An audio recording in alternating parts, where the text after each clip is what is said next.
Hey dear students, so today we are going to start the next chapter, and that is acid, bases and salts. So I think you all have heard about these terms, that is acid, bases and salts. So we will discuss about acids and bases today in more detail.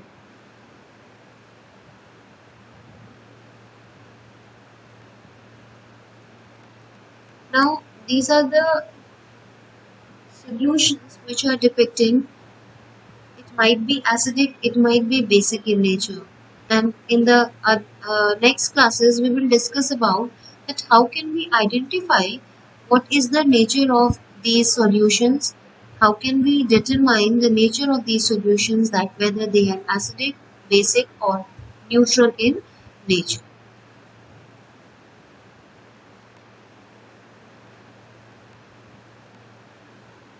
So let's begin the discussion about acids and bases.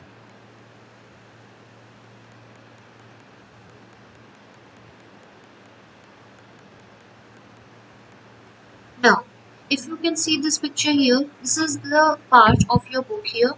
And whenever we talk about an acid, the general characteristic of an acid is that the taste of the acids are found to be sour, whereas bases are bitter in its taste. So any substance which you find is sour in taste is actually an acid.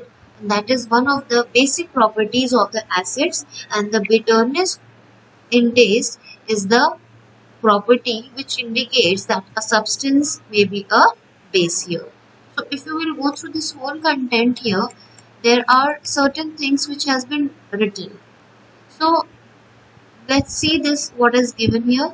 Have you ever seen a turmeric stain on your fabric turning red when washed? What happens when lemon juice is added over baking soda? You all can try out these things by doing it on your own, and you will be able to observe what is actually happening. Why do we use baking powder when we are preparing the cake? These properties are due to acidic or basic nature of the substances. So let me tell you what is going to happen if you are finding this happening. Because turmeric is an indicator. I will discuss about indicator in the next class. So it is an indicator which tells us whether the substance is an acid or the base. And now when there is a stain on our fabric, it particularly the food stain on the fabric, and when we are washing it with a turmeric, because that food was containing the basic substance, now there is a reaction between the turmeric and that base, and in the basic solution or in the basic medium, turmeric turns red in color from its original yellow color. Similarly, when this lemon juice will react with baking soda, it will be an acid-base reaction. So try out this particular thing on your own, and you will be able to see a very good reaction happening. Now, similarly, there are large number of substances which we use in our daily life. All of these do not have the same taste. Some are sour, some others are bitter, whereas some others are sweet, and few more are the tasteless. So is their taste also linked to acidic or basic in nature? Yes. So for the same, there is an activity which is written here. Now, for the same, what are you supposed to do? Taste as many common items we use in daily life as you can, and record your observation in your in a tabular form. So what are you going to do? You are going to choose few of these materials as listed here. You can see sugar, common salt, baking soda, tamarind, which is imli, curd, lemon juice, orange juice, vinegar, amla, unripe mango, green apples, glucose, starch, which is maida, milk, fresh milk, washing soda. Do not taste it, but otherwise you will find that all these substances have different tastes, and accordingly the taste is also mentioned here, that sugar is sweet in taste, common salt is salty, baking soda is bitter and soapy, tamarind, curd and lemon juice are sour, orange juice is sour and sweet. So that is how we are able to differentiate the substances as to be in a particular category. So here you can see the result. Most of the substances tasted have sour taste. whereas a few of the substances which were tasted have bitter taste. Sugar and glucose have sweet taste, whereas milk, which is fresh, is sweetish in its taste. So let us now come on to the detailing of the acids here.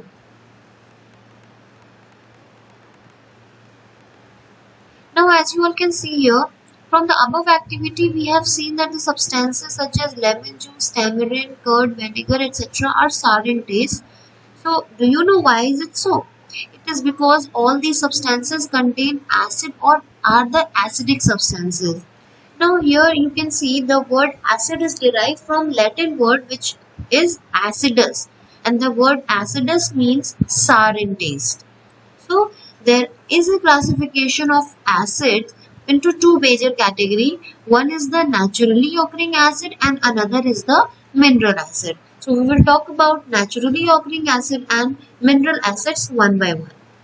Now when we talk about naturally occurring acids, from the name itself you may understand the acids which are occurring in nature naturally. They are present in nature naturally, they are called as naturally occurring acids. Now, as you can see, the acids which occur in fruits and vegetables are the naturally occurring acids, and they are generally weak acids. They are not so strong, they are weak acids. Many of our food items contain such weak acids in varying amount, and that is why they are also called as organic acids. Now, let us see few of the examples. The substance citrus fruits like lemon, orange, all these are the citrus fruits and they contain citric acid. Apples, the green apples contain malic acid. Curd contains lactic acid. Sour milk also contains lactic acid. Tamarind and grapes contain tartaric acid. Vinegar contains acetic acid. Tomato contains oxalic acid. Same way guava also contain oxalic acid. Whenever an ant sting or bee sting is there, it is injecting formic acid. Cold drinks contain carbonic acid. Tea contains tannic acid. But an amla contains ascorbic acid, which is actually vitamin C. So all these are the different naturally occurring acids which are found in the foods which we are eating generally.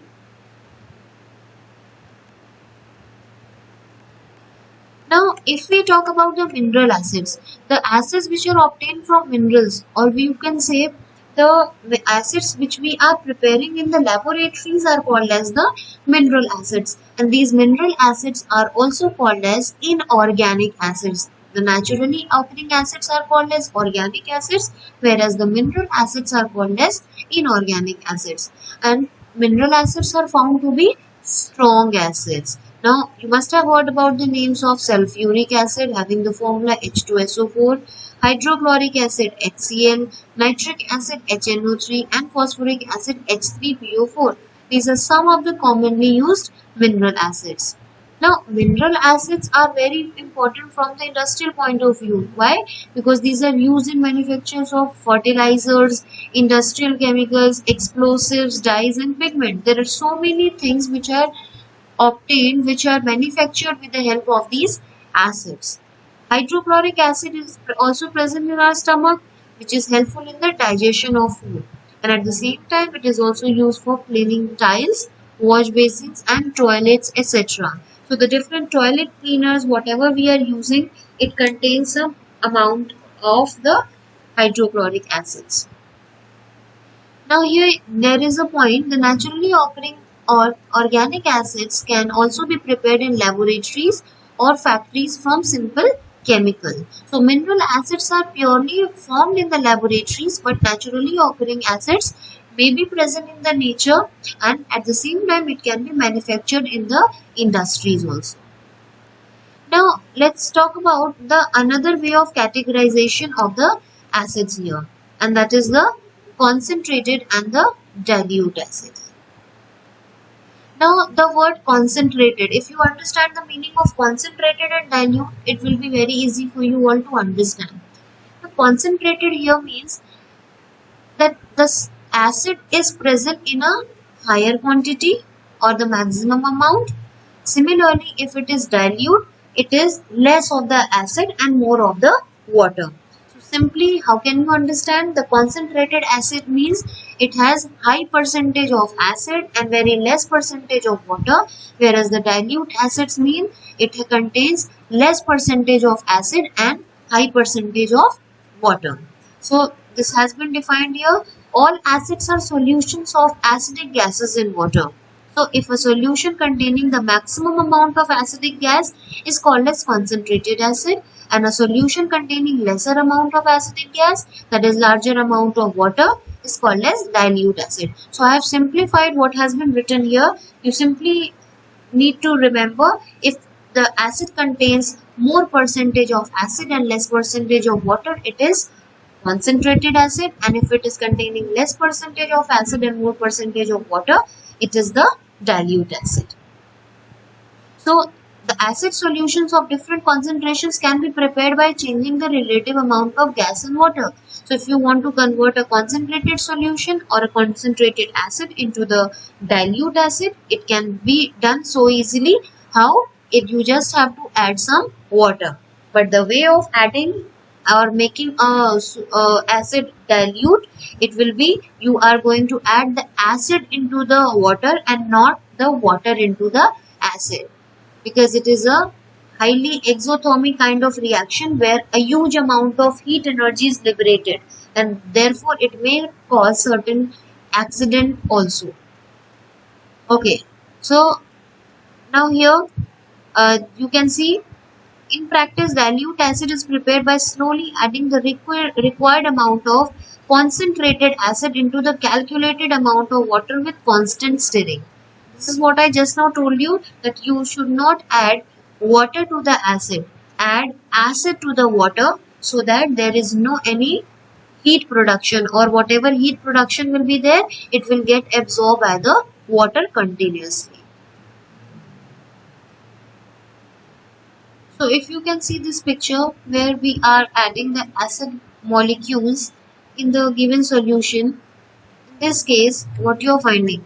Hydrogen ion. We will be studying about the hydrogen ion and the other kind of ions which are present in an acid or a base in higher classes. But in general, you should know that an acid is producing hydrogen ion, whereas a base is producing hydroxide ion. So here you find that the hydrogen ion, this blue colored ball, is representing hydrogen ion and the other part is representing the negative ion. Okay, so this is H plus ion or this is some other negative ion. So if you would see here that the complete dissociation has taken place. This acid molecule has broken down into two parts, but in this case there are few of the dissociated parts, few blue colored balls, few red colored balls, and mostly it is still in the combined state which was in the initial phase. So that is how we say, if such kind of dissociation takes place and which is complete, it is a strong acid, and if such kind of dissociation takes place, it is a weak acid. Now the dilute and the concentrated. Now if there are two solution, there are two beakers which is containing water or any of the other solvent. You are taking a little bit of salt and you are taking a lot of salts. So you will find the first solution will be the dilute solution and the other one will be the concentrated. Why it is dilute? Because you have taken more of water and less of the salt, and in the concentrated one you have taken more of the salt and less of the water in respect to the first one, and that is how we say one solution is dilute and the other is the concentrated one. Now there are few of the uses of the acids which have been listed here. For hydrochloric acid, nitric acid and sulfuric acid. You can see hydrochloric acid for cleaning tiles, toilets, etc. For the preparation of chlorides and chlorine gas. For cleaning iron sheets before galvanization. For extracting glue from bones. In textile industry for dyeing. Similarly, for nitric acid, it is used in the preparation of fertilizers, explosives, dyes and drugs, and also in the refining of gold and silver. Sulfuric acid is used in the fertilizers, detergents, plastics, synthetic fibers, also in the petroleum industry for refining, in cleaning metal surfaces before electroplating, and in lead acid batteries as the electrolyte.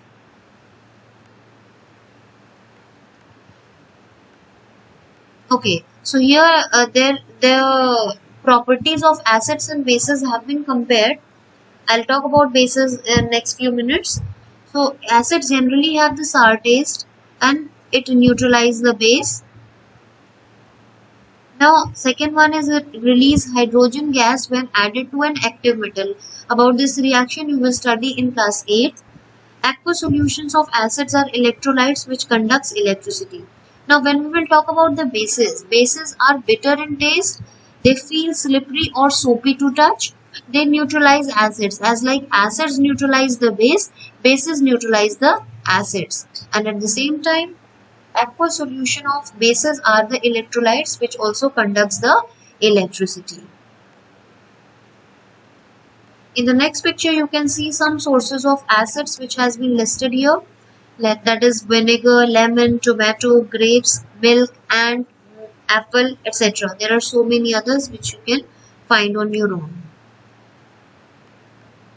These are again sources of the organic acids such as citric acid, oxalic acid, formic acid, ascorbic acid. The mineral acids, the few of the very common mineral acids as you can see in the next slide. Nitric acid, acetic acid, sulfuric acid, and hydrochloric acid. It can be concentrated, it can be dilute also. This is what I have discussed just now regarding strong and weak acid and concentrated and dilute acids. Now these are few of the examples of acids which you can see on your screen. Hydrochloric acid with the formula sulfuric acid. Please check the spelling of sulfuric. It will be SULPHURIC and not FURIC. Similarly, nitric acid, boric acid, carbonic acid, phosphoric acid, and citric acid. So these are few of the acids with their formula and the general uses. Apart from that, you can see the same thing. Food preservation also we can use the acids like the citric vinegar is commonly used for the food preservation process, and these are the few of the examples which are given here.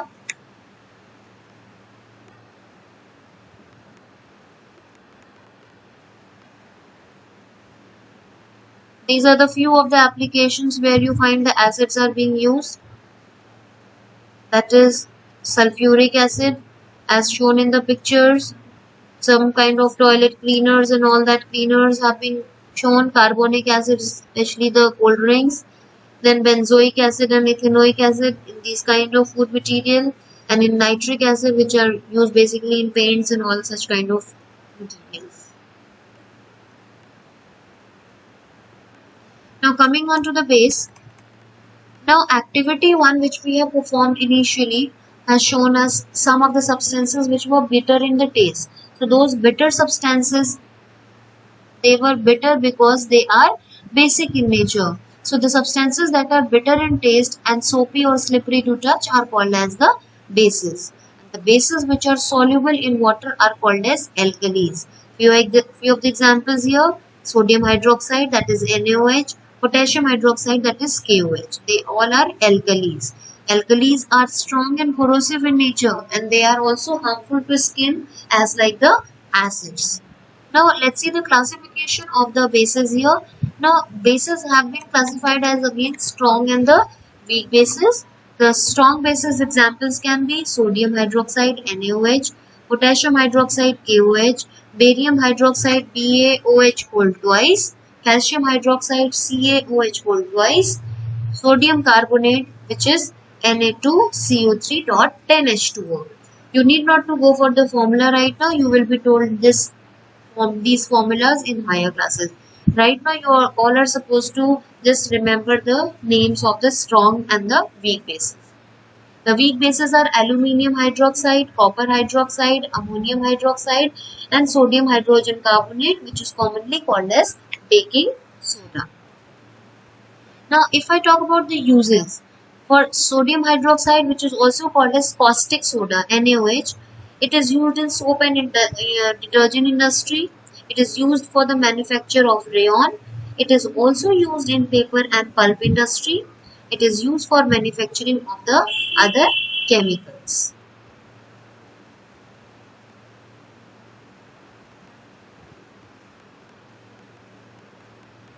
Now, the next one is calcium hydroxide. Now, it is also called as slake lime and the formula is CaOH whole twice.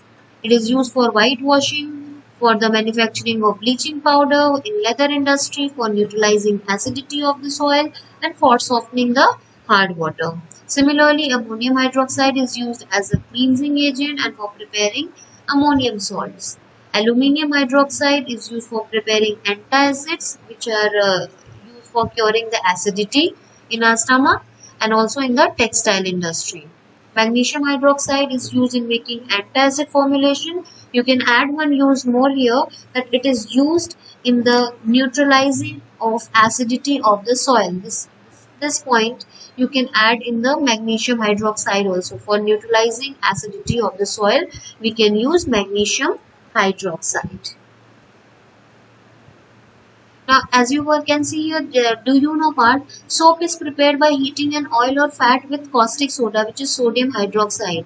And when it is done, the oil, when reacted with sodium hydroxide, it forms soap and glycerol. This is something which you study in class 10th in whole detail. And at that point of time, you will be discussed about the whole procedure, how it is done.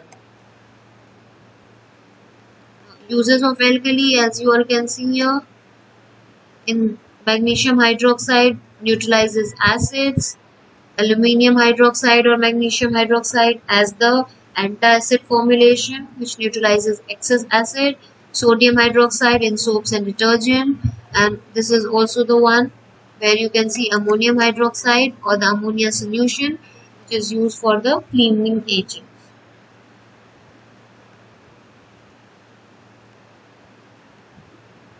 There are so many acids and alkalis which can be used as the cleaning agent here. So this is all about the acids and bases which you have to know right now.